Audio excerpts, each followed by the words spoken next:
Petra, India's premium steel doors. അഴകിലും ഉറപ്പിലും കാലാതീതം. സർക്കാർ ജീവനക്കാരുടെ പ്രതീക്ഷകൾക്ക് മങ്ങലേൽപ്പിച്ചുകൊണ്ട് ബജറ്റിൽ ശമ്പള പരിഷ്കരണത്തെപ്പറ്റി പരാമർശങ്ങളൊന്നും ഉണ്ടായിരുന്നില്ല. അതേസമയം DAയും പെൻഷൻകാർക്കുള്ള DRും കൃത്യമായി വിതരണം ചെയ്യുമെന്ന് മുഖ്യമന്ത്രി പ്രഖ്യാപിച്ചിട്ടുണ്ട്. ഇതോടെ 2 ഗഡു DAയും DRും ഉടൻ അക്കൗണ്ടുകളിലേക്ക് എത്തുമെന്നാണ് പ്രതീക്ഷ. VD സതീശൻ സർക്കാരിന്റെ ആദ്യ ബജറ്റിൽ വലിയ പ്രതീക്ഷയാണ് സർക്കാർ ജീവനക്കാർ വെച്ചു പുലർത്തിയത്. എന്നാൽ പ്രതീക്ഷകൾക്ക് വിപരീതമായി ശമ്പള പരിഷ്കരണത്തെ പറ്റിയുള്ള പരാമർശമൊന്നും ബജറ്റിൽ ഉണ്ടായിരുന്നില്ല. കേരളത്തിലെ സർക്കാർ ജീവനക്കാർക്ക് മുൻകാലങ്ങളിലെ DA ചേർത്ത് കുടിശ്ശിക ഇനത്തിൽ വലിയൊരു തുകയാണ് നൽകാനുള്ളത്. കൂടാതെ 12ാം ശമ്പള പരിഷ്കരണവും ഇതുവരെ നടപ്പാക്കിയിട്ടില്ല.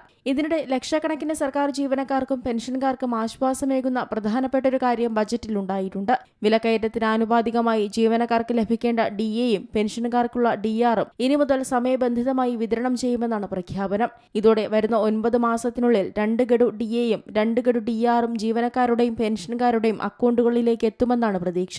ആദ്യപടിയായി കഴിഞ്ഞ 2026 ജനുവരി മുതൽ ജീവനക്കാർക്ക് ലഭിക്കേണ്ടിയിരുന്ന 2% DA, DR ഗഡു അടിയന്തരമായി അനുവദിച്ചുകൊണ്ട് ഉടനെ ഉത്തരവിറക്കുമെന്നാണ് പുറത്തുവരുന്ന സൂചനകൾ. പിന്നാലെ വരാനിരിക്കുന്ന 2026 ജൂലൈ മുതലുള്ള അടുത്ത DA ഗഡു കേന്ദ്ര സർക്കാർ തങ്ങളുടെ ജീവനക്കാർക്കായി പ്രഖ്യാപിക്കുന്ന സമയത്ത് സംസ്ഥാനത്തും വിതരണം ചെയ്യുമെന്നാണ് വിവരം. എന്നാൽ ഇക്കാര്യത്തിൽ ഇതുവരെ ഔദ്യോഗിക സ്ഥിരീകരണങ്ങളൊന്നും ഉണ്ടായിട്ടില്ല.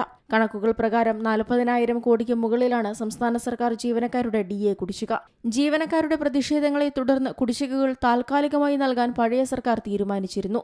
DA കുടിശ്ശികയുടെ മുൻകാല പ്രാബല്യം 8 ഗഡുക്കളായി നൽകുമെന്നായിരുന്നു മുൻ ധനകാര്യമന്ത്രിയായിരുന്ന KN ബാലഗോപാൽ കഴിഞ്ഞ ബജറ്റിൽ പ്രഖ്യാപിച്ചത്. എന്നാൽ അതിൽ മറ്റുത്തരവുകളൊന്നും പിന്നീട് ഉണ്ടായിട്ടില്ല. ഇത്തവണ 2 ഗഡുവാണ് നൽകേണ്ടത്.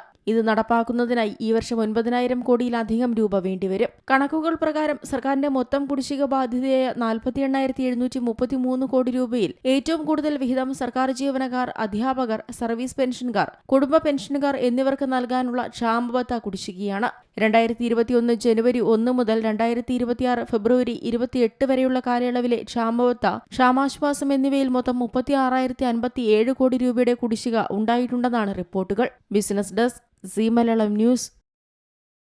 ഏറ്റവും പുതിയ വാർത്തകളും വിശേഷങ്ങളും വിരൽത്തുമ്പിലറിയാൻ സീ മലയാളം ന്യൂസ് എല്ലാ ഡിജിറ്റൽ പ്ലാറ്റ്ഫോമുകളിലും ലഭ്യം.